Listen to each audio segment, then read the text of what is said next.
آپ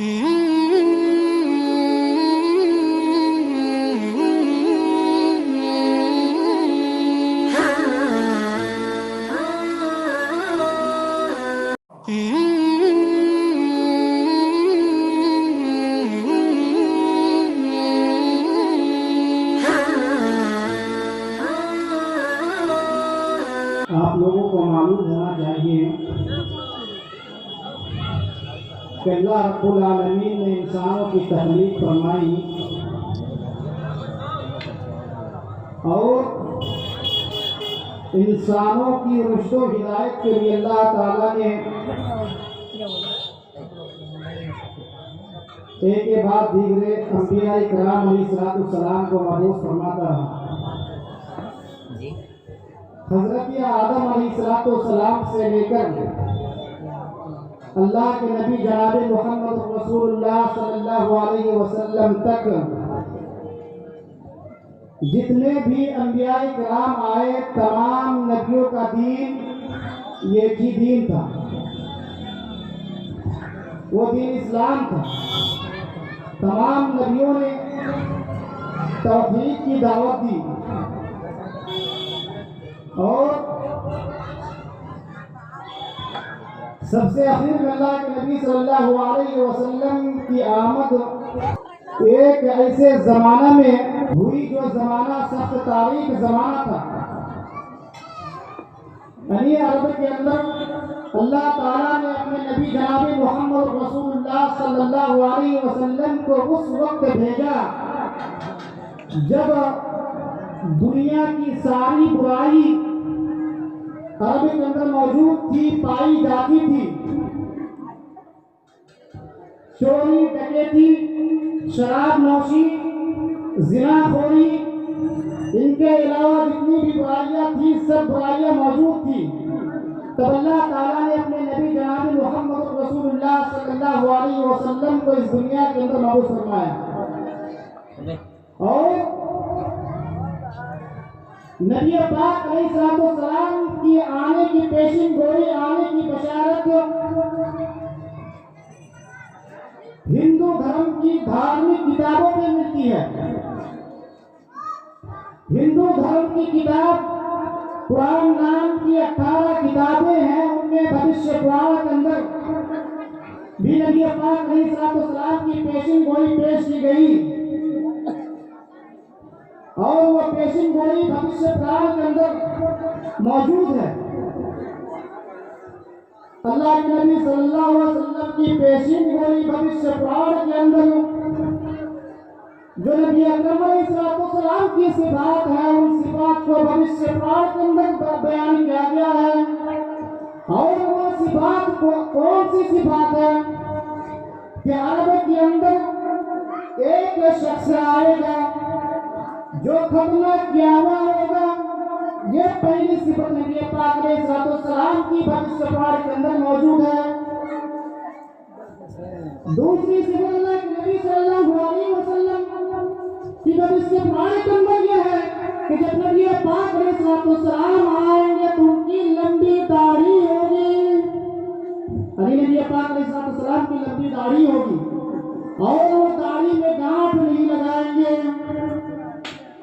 تیسری صفت اللہ کے نبی صلی اللہ علیہ وسلم کی اس کتاب کے اندر یہ پائی جاتی ہے کہ ان کا نام احمد ہوگا۔ اللہ کے نبی صلی اللہ علیہ وسلم کا نام احمد ہوگا۔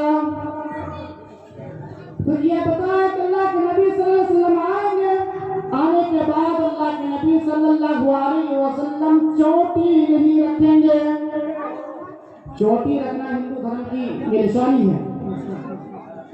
چوٹی نہیں رکھیں گے۔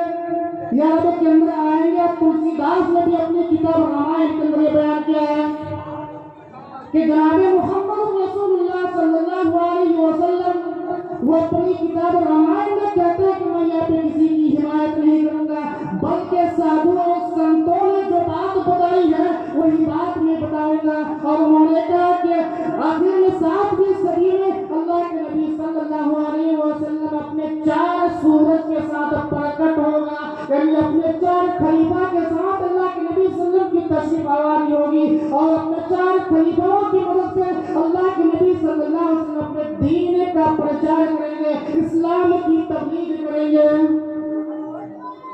اور یہ تلسی داس نے اپنی کتاب رامائن کے اندر بیان کیا، اور یہ ہمارے مذہبی کتاب کے اندر یہ بات پائی جاتی ہے کہ جب عرب کے اندر برائی پائی جاتی تھی، ایسے وقت میں اللہ تعالیٰ نے اپنے نبی جناب محمد رسول اللہ صلی اللہ علیہ وسلم کو مبعوث کیا، اور ہمارے نبی جناب محمد رسول اللہ صلی اللہ علیہ وسلم کے اوپر ایک ایسی کتاب نازل فرمائی جو کتاب کے اندر کوئی تبدیلی نہیں ہوگی، جس کتاب کے اندر کوئی چینجنگ نہیں ہوگی، قیامت تک وہ کتاب ایسی ہی رہے گی۔ اللہ تعالیٰ نے اس کتاب کی حفاظت کی ذمہ داری لی ہے۔ آسمانی کتاب پہلے بھی نازل کیا تھا اللہ تعالیٰ نے، لیکن ان کتابوں کی ذمہ داری اللہ تعالیٰ نے اپنے اوپر نہیں لی تھی۔ لیکن جب اللہ تعالیٰ نے اپنے نبی جناب محمد رسول اللہ صلی اللہ علیہ وسلم کے اوپر قرآن مجید کو نازل کیا تو اللہ تعالیٰ خود فرما دیا اِنَّا نَحْنُ نَزَّلْنَا الذِّكْرَ وَإِنَّا لَهُ لَحَافِظُونَ۔ اللہ تعالیٰ نے فرما دیا کہ اے دنیا والوں، اس کتاب کو میں نے نازل کیا، قرآن مجید کو میں نے نازل کیا ہے، اور اس کی حفاظت کی ذمہ داری ہمارے اوپر ہے۔ اس کتاب کے اندر کوئی تبدیلی نہیں ہوگی، کوئی چینجنگ نہیں ہوگی۔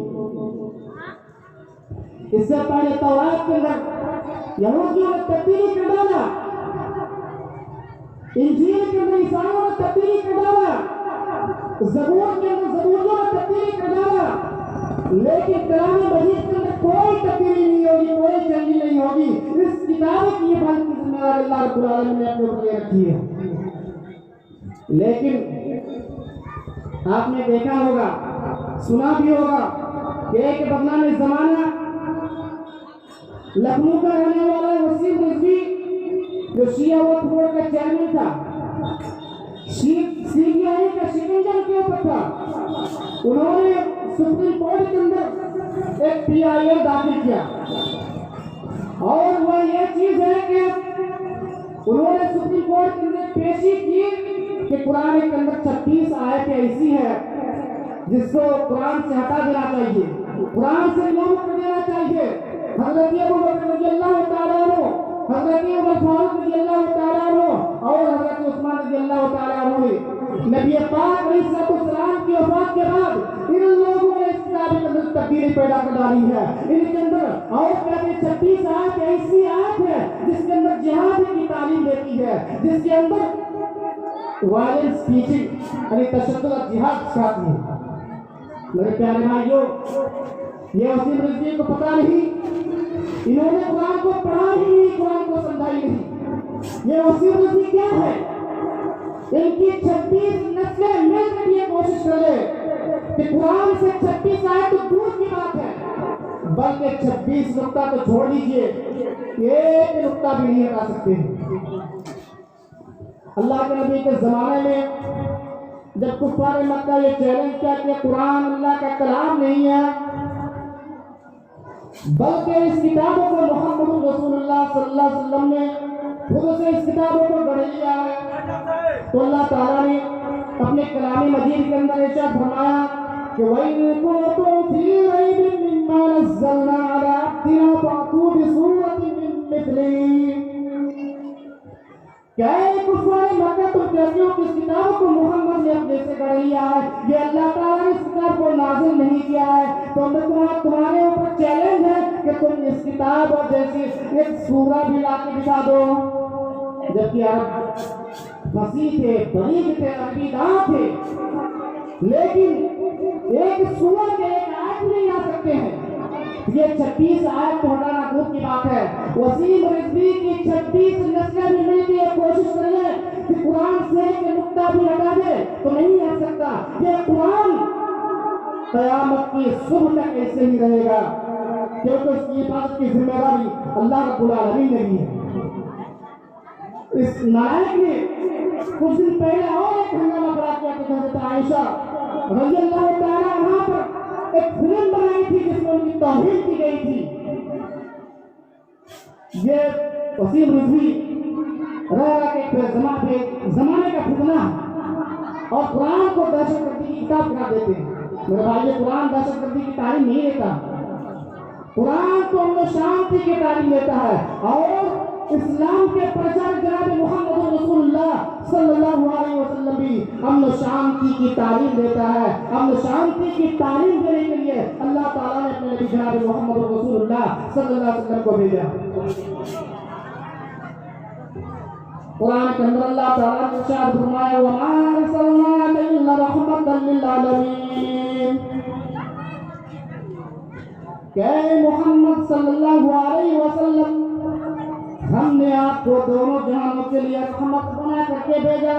اے محمد صلی اللہ علیہ وسلم ہم نے آپ کو ساری دنیا کے لوگوں کے لیے رحمت بنا کے بھیجا. اور اللہ کے نبی صلی اللہ علیہ وسلم کی حدیث ہے کہ بَعِثْتُ لِأُتَمِّمَ مَكَارِمَ الْأَخْلَاقِ کہ اللہ کے نبی صلی اللہ علیہ وسلم نے فرمایا کہ میں اچھے اخلاق کی تعلیم کے لیے بھیجا گیا ہوں, میں اچھے اخلاق کی تکمیل کے لیے بھیجا گیا ہوں.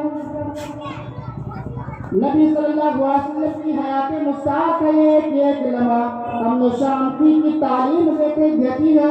نبی پاک علیہ السلام کی پوری زندگی امن و شانتی کی تعلیم دیتی ہے, چاہے وہ بچپن میں برائیوں سے اجتناب ہو یا ایام شباب کے واقعات ہوں. آپ کو معلوم ہونا چاہیے کہ جب اللہ کے نبی صلی اللہ علیہ وسلم کو نبوت نہیں ملی تھی, ایک مرتبہ مکہ کے اندر سیلاب آیا تھا, بارش ہوئی تھی, بارش ہونے کی وجہ سے خانہ کعبہ میں سیلاب آ گیا تھا. اس لیے اس کو اثر نو تعمیر کی ضرورت پڑی.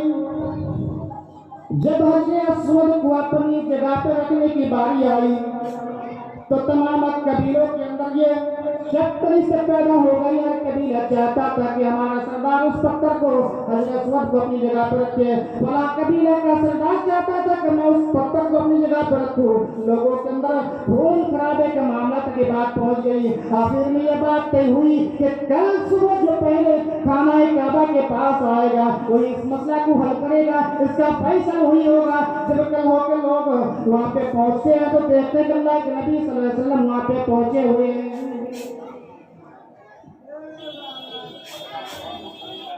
جب لوگوں نے دیکھا کہ محمد بن عبداللہ وہاں پہ پہنچے ہوئے ہیں, لوگ آواز لگانے لگے کہ قد جاء الامین, قد جاء الصادق, کہ صادق آ گئے, امین آ گئے. اب فیصلہ تو وہی کرے گا جو فیصلہ کرے گا ہمیں منظور ہے. لوگوں نے کہا کہ محمد بن عبداللہ اس وقت اللہ کے نبی کو نبوت نہیں ملی تھی, کہا محمد بن عبداللہ آپ ہمارے درمیان فیصلہ کر دیجئے. آپ دیکھیے آپ اس فیصلہ کے اندر اللہ کے نبی اگر چاہتے تو اللہ کے نبی کے ہاتھ میں فیصلہ تھا, اللہ کے نبی چاہتے تو خود اللہ کے نبی صلی اللہ علیہ وسلم اس پتھر کو اپنے ہاتھ سے وہاں پر رکھ سکتے تھے. لیکن اللہ کے نبی صلی اللہ علیہ وسلم نے کتنی حکمت و دانائی کے ساتھ فیصلہ کیا, کہا کہ لوگوں ایک چادر لے کے آؤ. ایک چادر منگوایا گیا اور اس پتھر کو چادر کے اندر رکھ دیا اور کہا کہ ہر قبیلے کے سردار آئے اور چادر کے کونے پکڑے. پھر ہر قبیلے کے سردار کو بلایا گیا اور بلانے کے بعد وہ لوگ چادر کے کونے پکڑے اور اس پتھر کو اسی طرح چادر میں اٹھا کے خانہ کعبہ کے پاس لے جایا گیا اور پھر اللہ کے نبی صلی اللہ علیہ وسلم اپنے ہاتھوں سے اس پتھر کو وہاں پہ رکھ دیے. یہ امن و شانتی کی تعلیم نہیں ہے. یہ امن و شانتی کی تعلیم اللہ کے نبی چاہتے اس پتھر کو اپنے ہاتھ سے رکھ سکتے تھے کہ فیصلہ میرے ہاتھ میں ہے, میں جو فیصلہ کروں گا وہی ہوگا. لیکن نہیں, اللہ کے نبی خون خرابہ نہیں چاہتے تھے, اللہ کے نبی آپ میں چپکش نہیں چاہتے تھے, اللہ کے نبی ہمیں شانتی چاہتے تھے. اس لیے اللہ کے نبی صلی اللہ علیہ وسلم نے اس طرح کا فیصلہ کیا. آپ کو معلوم ہوگا کہ فتح مکہ کے موقع پر جب کفار قریش اللہ کے نبی صلی اللہ علیہ وسلم کو اپنے صحابہ کرام کے ساتھ مکہ چھوڑنے پر مجبور کر دیا, اللہ کے نبی صلی اللہ علیہ وسلم اپنے ساتھیوں کو اپنے صحابہ کرام کو لے کے مکہ سے مدینہ چلے جاتے ہیں ہجرت کر کے. اور جب سن 8 ہجری میں مکہ فتح کرتے ہیں, اللہ کے نبی صلی اللہ علیہ وسلم سن 8 ہجری میں اپنے صحابہ کرام کے ساتھ جن کی تعداد 10,000 تھی, 10,000 کی تعداد کو لے کر اللہ کے نبی صلی اللہ علیہ وسلم مکہ میں فاتحانہ داخل ہوتے ہیں. صحابہ کرام کی زبان میں آواز آتی ہے کہ اللہ کے نبی آج ہم لوگوں نے مکہ کو فتح کر لیا. دیا کہ اللہ کے نبی آج آپ اجازت دیجیے، آپ کی اجازت کے ہم لوگ منتظر ہیں، آپ کہیں ان مشرکوں کی گردن اڑا دی جائے، ان کفاروں کی گردن اڑا دی جائے، اس لیے انہوں نے ہمیں مکہ چھوڑنے پر مجبور کیا تھا، ہماری جائیداد ان لوگوں نے لوٹی تھی، ہمیں گھر سے بے دخل کر دیا تھا۔ اللہ کے نبی نے کہا کہ نہیں نہیں اے لوگوں، ہم بدلہ لینے کے لیے نہیں بھیجا گیا، ہم بدلہ لینے کے لیے نہیں بھیجے گئے، بلکہ ہم تو شانتی کی تعلیم دینے کے لیے بھیجے گئے۔ اللہ کے نبی نے اس دن بھی کیا فرمایا؟ قرآن کے اندر موجود آیت ہے کہ لا تثریب علیکم اليوم یغفر اللہ لکم وهو ارحم الراحمین، کہ لوگوں آج تمہارے اوپر کوئی سرزنش نہیں، تمہارے اوپر کوئی بدلہ نہیں، جاؤ تم لوگ آزاد ہو، اللہ تعالیٰ نے تمہیں معاف فرما دیا۔ یہ ہمارا قرآن یہ تعلیم دیتا ہے، ہمارے نبی صلی اللہ علیہ وسلم یہ تعلیم دیتے ہیں، لیکن دشمن اسلام کو دبانے کے لیے، اسلام کو نصف و نابود کرنے کے لیے ناپاک کوشش کرتے رہتے ہیں، جو کبھی کامیاب ان کی کوشش ہونے والی نہیں ہے۔ اسلام کے صاف شفاف اور شریف کو داغدار کرنے کے لیے یہ لوگ نہ جانے کتنے ناپاک کوشش کرتے ہیں، لیکن ہمارا اسلام کبھی بدنام نہیں ہوگا، ہمارا اسلام کبھی نصف و نابود نہیں ہوگا۔ اس لیے اسلام کی فطرت میں لچک ہے کہ لوگ جتنا دبائے گا اتنا ہی بڑھتے جائے گا۔ میرے پیارے بھائیوں، یہ ہے ہماری تعلیم، یہ ہے قرآن کی تعلیم، یہ ہے نبی کی تعلیم۔ آپ کو معلوم ہونا چاہیے کہ قرآن کے اندر اللہ رب العالمین نے ارشاد فرمایا کہ من قتل نفسا بغیر نفس او فساد فی الارض، کہ اللہ تعالیٰ نے قرآن کریم کے اندر ارشاد فرمایا کہ من قتل نفسا بغیر نفس، اگر کوئی شخص کسی شخص کو قتل کر دیتا ہے، ناحق قتل کر دیتا ہے، تو گویا کہ اس نے پوری انسانیت کا قتل کیا۔ کسی ایک شخص کو قتل کرتا ہے تو قرآن نے اس کو پوری انسانیت کا قتل کرا دیا ہے۔ آپ بتائیے کہ وہ قرآن کیسے دہشت گردی کی تعلیم دے سکتا ہے جو قرآن ایک نفس کے قتل کو پوری انسانیت کا قتل مانا ہے، پوری انسانیت کا قتل مانا ہے۔ میرے پیارے بھائیوں، دوسری جگہ اللہ تعالیٰ سے فرماتا ہے وَلَا تَقْتُلُوا النَّفْسَ الَّتِي حَرَّمَ اللَّهُ إِلَّا بِالْحَقِّ، کہ کسی نفس کو نہ قتل نہیں کیا جائے گا، ہاں مگر جس میں اللہ تعالیٰ نے قتل کا حکم دیا اس میں قتل کیا جائے گا، حق کے ساتھ قتل کیا جائے گا۔ اور کون لوگ ہے جس کو قرآن نے قتل کرنے کا حکم دیا ہے؟ اگر کوئی شخص کسی کو قتل کر دیتا ہے تو اس کے بدلے میں اس کو قتل کیا جائے گا، یہ قصاص کے طور پر اس کو قتل کیا جائے گا۔ اگر کوئی شادی شدہ مرد ہو یا عورت اگر وہ زنا کرتے ہیں تو اس کی سزا کیا ہے؟ تو اس کو قتل کر دیا جائے گا، اس کو رجم کر دیا جائے گا۔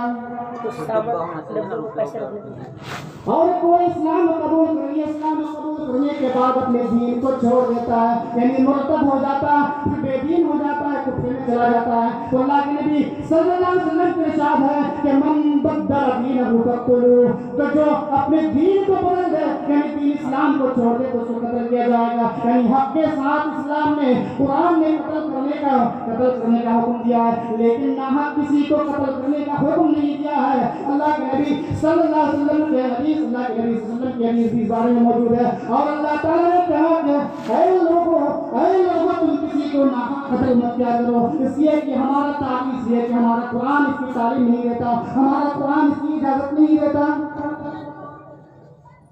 من قتل نفسا بغیر نفس او فساد فی الارض فکأنما قتل الناس جميعا ومن احیاها، اور جس نے ایک نفس کو زندہ کیا، بچایا، بلکہ وہ پوری انسانیت کو بچایا، یہ ہے قرآن کی تعلیم، یہ ہے اسلام کی تعلیم، یہ ہمارا اسلام سکھاتا ہے۔ لیکن دشمن اسلام کو بدنام کرنے کے لیے ناپاک کوشش کرتے رہتے ہیں، اور میڈیا بھی اس حقیقتوں کو توڑ روڑ کے بیان کر رہے ہیں۔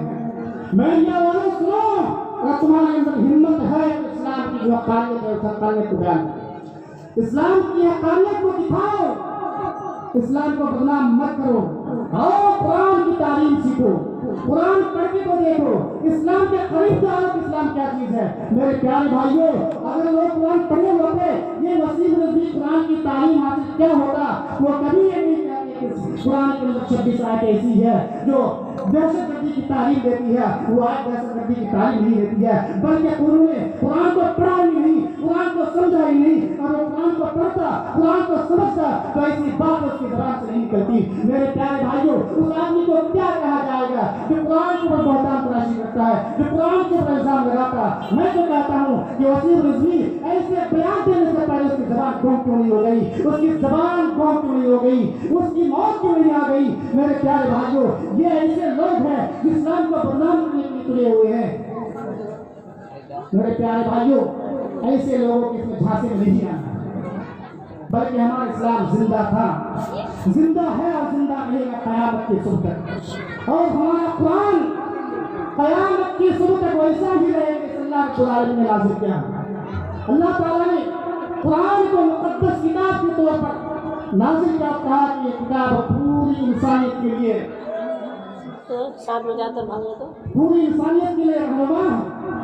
یہ کتاب پوری انسانیت کے لیے اللہ تعالیٰ نے کہا کہ ذالک کتاب لا ریب فیہ ھدی للمتقین. اس کتاب کے اندر کوئی شک نہیں, اس کتاب کے اندر کوئی شبہ نہیں. یہ تو متقین کے لیے ہدایت ہے اور متقیوں کے لیے نہیں بلکہ پوری انسانیت کے لیے ہدایت ہے. اللہ تعالیٰ قرآن کریم کے اندر ارشاد فرماتا ہے شہر رمضان الذی انزل فیہ القرآن ھدی للناس وبینات من الہدی والفرقان.